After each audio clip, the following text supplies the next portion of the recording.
Hello, future nurses. Nurse Enna is on this side. So today we'll discuss about the pregnancy sign and symptoms. There are three types of sign and symptoms. That's going to be presumptive, probable, and positive. Okay, and presumptives are the sign and symptoms that mom tell us. That's going to be subjective, and both of else are going to be objective. Okay, so presumptive. In presumptive, you can learn it from the presume.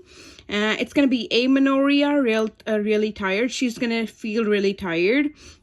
Her breast's going to be enlarged and sore. Her urination is going to be increased and quickening. She's going to feel quickening. I'll tell you what is quickening is. And then emesis and nausea and vomiting. Quickening is kind of difficult to recognize because you know what, sometimes we have, female have only gas issues, so she feel like she have kind of positive sign of quickening, but it's not that it is.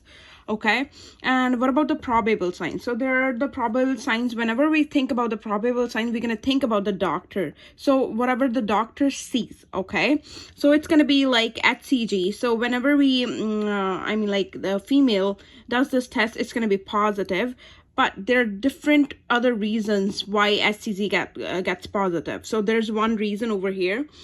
Okay, it can also be increased due to smokes cannabis. Whenever female is smoking cannabis, HCG level is going to be high. Okay. Next, it can be high in certain kind of bowel diseases like stomach ulcer or cirrhosis of liver. Okay, so you gotta be really careful whenever you're diagnosing. We don't diagnose the pregnancy, but I'm just saying, like, whenever HCG is higher, it doesn't mean that it's gonna be positive sign of the of pregnancy, right? So it's going to be probable. So next going to be feeling of bloatment. Okay, and then objective is kind of we observe it.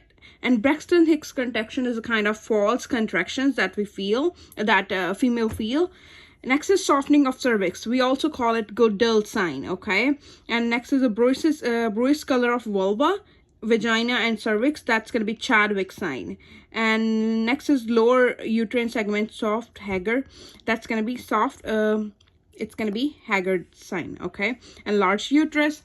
The only sign that's left is positive sign. So positive signs, we will think about the fetus. Okay, we'll think about the baby. So fetal movements palpated by the doctor or nurse. So these are the ones that we observe. Okay. Next is heart tones. We'll see the heart tones and delivery of the baby, ultrasound, and visible movements. Okay, so this is the only sign and symptoms positive that's define the diagnosis of the pregnancy. Okay, I hope this helps. Thank you.